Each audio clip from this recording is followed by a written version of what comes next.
कई दिनों से मैं भी यही सोच रही थी। राजा और सोनू आपस में घुल मिल गए हैं जी, और एक दूसरे को चाहने भी लगे हैं जी।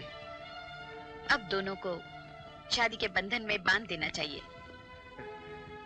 जब सोनू इस घर की बहू बनकर आएगी तो मुझे ये घर संभालने की जरूरत ही नहीं पड़ेगी। क्यों नहीं, क्यों नहीं। मेरा और मेरे खानदान का धर्म ही है आपकी सेवा करना। ठीक है संपत राय जी, इस पार्टी में मैं उन दोनों को ये सरप्राइज दूंगी। Happy birthday to you. Happy birthday to you. Happy birthday to you. Happy birthday to you. अबे तू क्या कर रहा है यहाँ पे? तू क्या कर रहा है? जन्मदिन है ना। हाँ तो बख्शीश लेने जा रहा हूँ। बख्शीश, बख्शीश। केक को ले जाओ और सबको बांटो। Happy birthday Sonu. This is a small gift for you. Thank you. मगर सिर्फ गिफ्ट से काम नहीं चलेगा। आपको हम सब के लिए एक गाना गाना पड़ेगा। गाना? और मैं? अरे मैं गाऊंगा, आपके सारे मेहमान भाग जाएंगे। क्यों अपनी पार्टी का सत्यानाश करना चाहती हैं आप? चलिए ये तमाशा भी देख लेते हैं। लेडीज एंड जेंटलमैन, अब राजा साहब हम सब के लिए एक गाना पेश करेंगे। तालियां।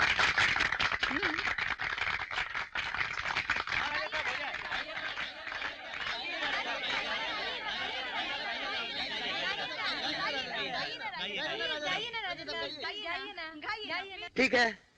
मेरे लिए बहुत खुशी का दिन है। आप मेरी बेटी सोनू के जन्मदिन की पार्टी में आए, नाच गाने में हिस्सा लेकर इस महफिल की रौनक को बढ़ाया। लेकिन एक और खुशी मैं आप सबके साथ बांटना चाहता हूँ।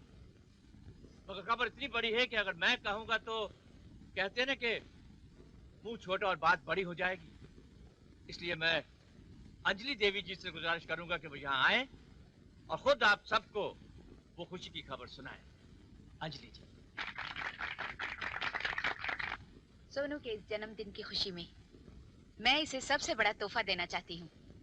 राजा आओ। सोनू को मैं बहुत पसंद करती हूँ। हमेशा मैंने इसे अपनी बेटी की तरह समझा है।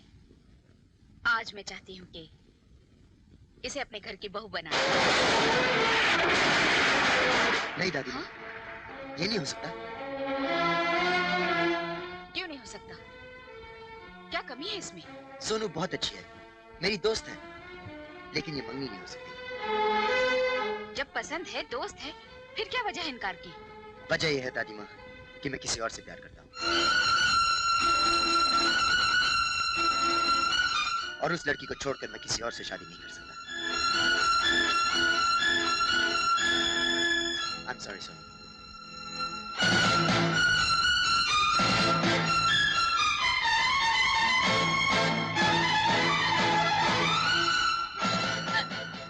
सोनू, नहीं बेटी, नहीं।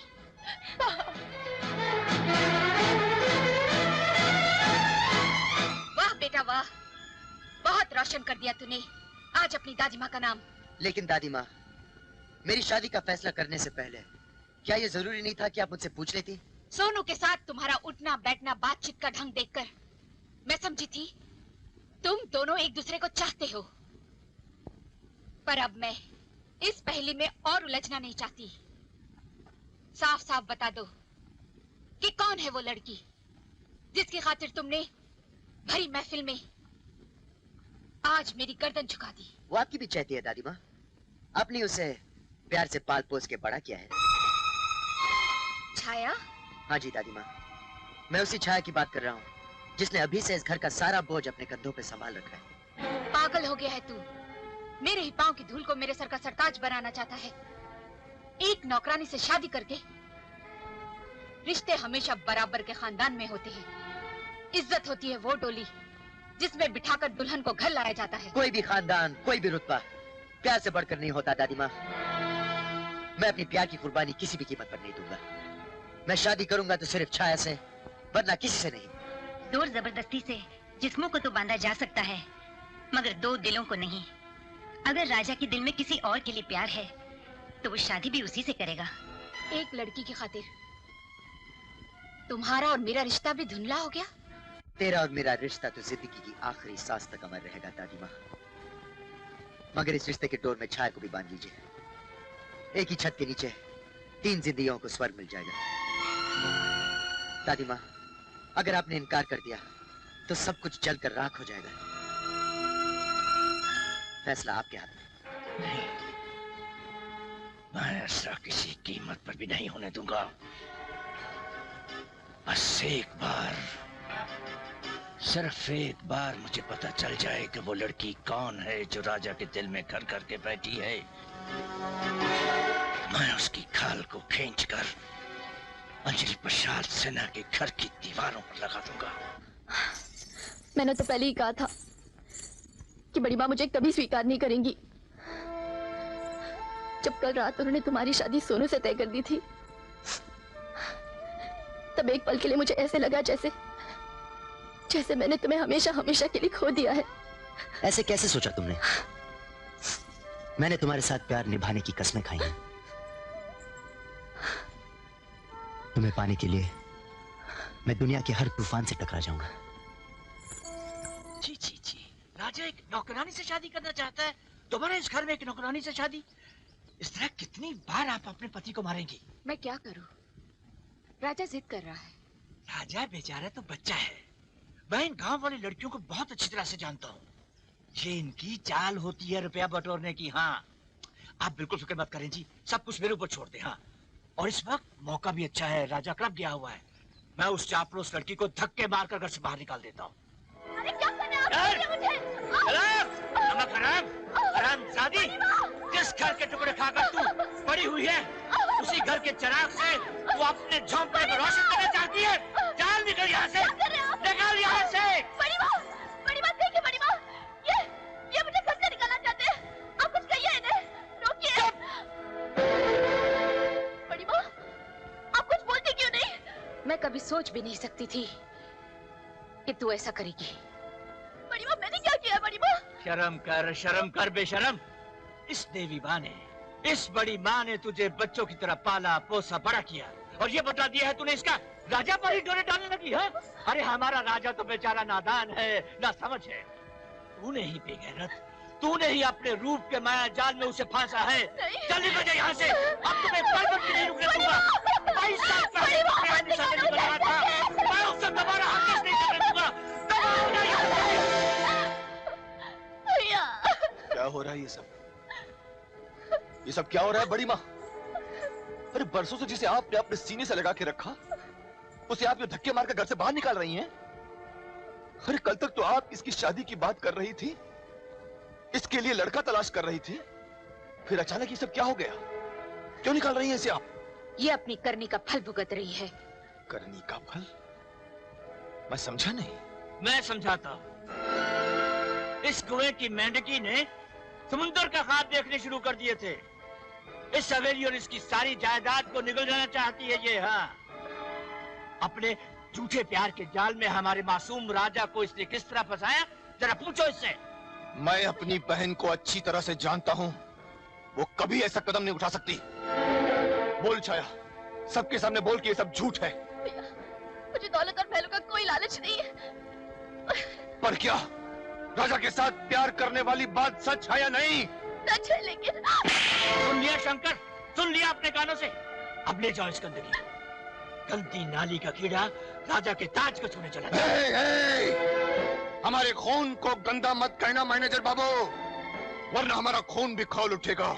लेकर जा रहे हैं अपनी बहन को यहाँ से, और वचन देकर जाते हैं कि आज के बाद हम और हमारी बहन आपकी हवेली की शक्ल भी नहीं देखेंगे। और एक बात कान खोल कर सुन लीजिए, अपने राजा बाबू की लगाम अपने हाथों में खींच कर रखिएगा।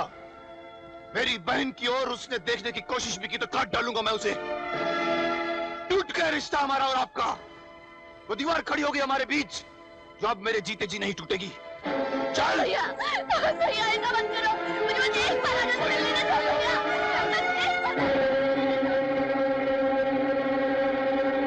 चल चुपचाप अंदर, किसी से मिलना मिलना नहीं। चल, ये संभालो अपनी लाडली को। क्या किया है इसने? उस दौलतमंद बड़ी माँ के दौलतमंद बेटे को दिल देकर आई है तुम्हारी लाडली। धक्के मारकर निकाल दिया है बड़ी माँ ने हवेली से। कितने इल्जाम, कितने लांछन अपने सर पर लेकर आई है ये।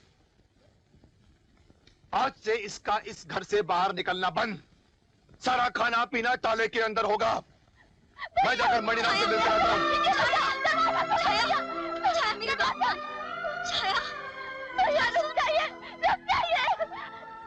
मत करो, मुझे बस एक बार राजा से मिल लेने दो। मत नाम लेना उस हरामजादे का अपनी जबान से, मत नाम लेना। ये दरवाजा उसी दिन खुलेगा जिस दिन मणिराम की बारात इस घर में आएगी और तेरी टोली उठेगी, समझी? मुझसे पहले मेरी आंखें उठेगी। मैं कह देती हूँ, अगर आपने जबरदस्ती मेरी शादी किसी मणिराम से करने की कोशिश की तो मैं जहर खा लूंगी, मर जाऊंगी, मगर राजा को छोड़कर किसी और के साथ शादी नहीं करूंगी। दादी माँ, दादी माँ, क्या है? तो ये फैसला किया है आपने मेरी तकदीर का? छाया को घर से निकाल दिया? उसका भाई आया था शंकर, वो अपनी बहन को लेकर चला गया। लेकर चला गया या आपने उसे धक्के मार मार कर घर से निकाल दिया? दादी माँ, आखिर उसका कसूर क्या था? तुमसे प्यार करना, यही सबसे बड़ा कसूर था उसका, सबसे बड़ा गुनाह। तो उसके इस गुनाह में मैं भी शामिल था दादी माँ। तो फिर ये सजा उस अकेली को ही क्यों? मुझे भी दीजिए, निकाल दीजिए मुझे भी इस घर से बाहर। तुम इस घर के चिराग हो, वो कालिक थी। तुम्हारा और उसका कोई मेल नहीं, कोई जोड़ नहीं। जैसे सांस लेने के लिए हवा की जरूरत पड़ती है, वैसे ही सर उठाने के लिए खानदान की जरूरत होती है। छाया की तरफ देखोगे तो सर झुक जाएगा हमारा। छाया मेरे अरमानों का आसमान है दादी माँ। मैं उसे देखकर जीऊंगा तो सर कैसे झुकेगा? वो मेरा प्यार है, वो मेरी जिंदगी है। मैं उसे ढूंढ निकालूंगा दादी माँ, वो किधर भी हो। मत जाओ बेटे, वो जंगल का रास्ता है, खतरा है वहाँ, रुक जाओ। जान किसको प्यारी है दादी माँ? जो प्यार करते हैं वो सर पर कफन बांधकर चलते हैं। जवानी के जोश में तू अपने होश खो बैठा है, रुक जाओ। अरे कोई है? सुबह से शाम हो गई तुझे रास्ता देखते हुए, पर तेरा राजा अभी तक नहीं आया। इन पैसे वालों के दिल में कुछ और होता है, हर जुबान पे कुछ और। बेकार इंतजार कर रही है तू, तेरा राजा कभी नहीं आएगा। नहीं भाभी, वो आएगा, जरूर आएगा।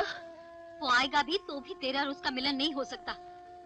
तेरे और उसके प्यार के बीच तीन ऐसी मजबूत दीवारें हैं जिन्हें कोई नहीं गिरा सकता।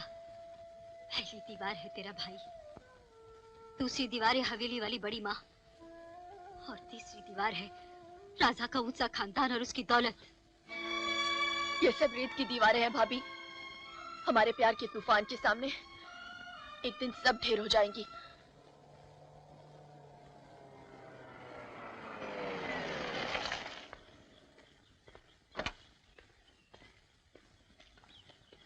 अरे भाई साहब जी, जरा बात सुनना। बोलिए।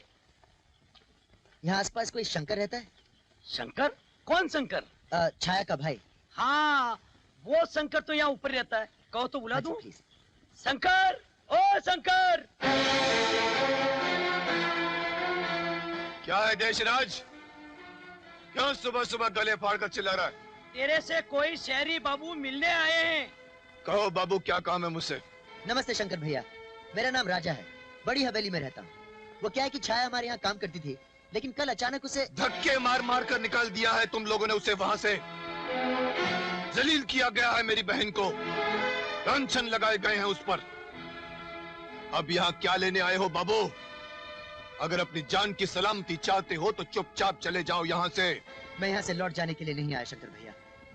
मेरी गैर हाजिरी में छाया के साथ जो कुछ भी हुआ उसके लिए मैं बहुत शर्मिंदा हूँ। मैं उसे वापस लेने आया। ए बाबू, अगर मेरी बहन का नाम दोबारा तेरी जुबान पर आया तो जुबान काट डालूंगा मैं तुम्हारी। छाया का नाम मेरी जुबान से कभी नहीं जाएगा शंकर भैया। हम एक दूसरे से प्यार करते हैं और शादी करना चाहते हैं। खबरदार दोबारा ये बात अपनी जुबान से निकाली तो।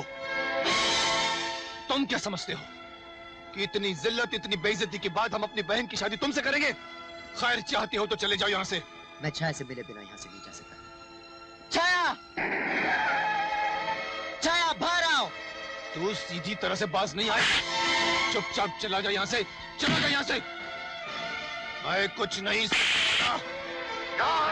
चल जा, जा, जा यहाँ से, निकल।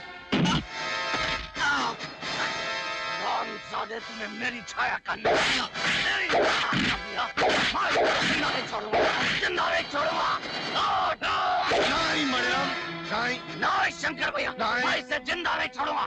इसने छाया का नाम लिया। इसके लिए आज इतना ही सबक काफी है मणिराम। रुक जाओ, मैं इसको हवेली में फेंक कर आता हूं। कोई है? कोई है इस हवेली में?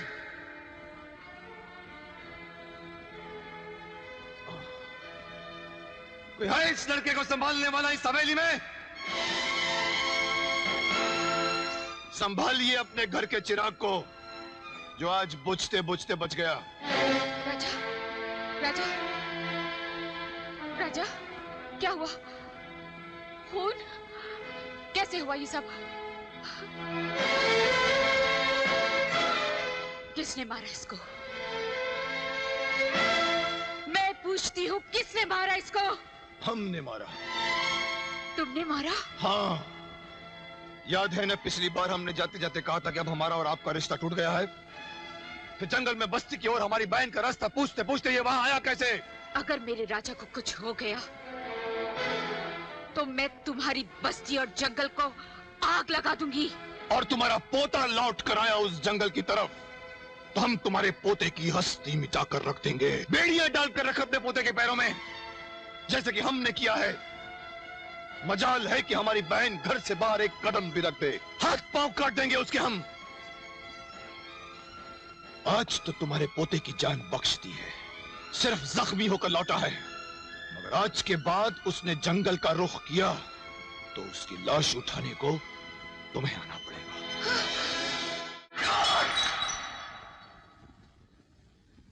साला शहरी मेरी छाया को ढूंढते हुए आया था, वो तो शंकर ने हाथ पकड़ लिया मेरा, वरना साले को वहीं खत्म कर देता।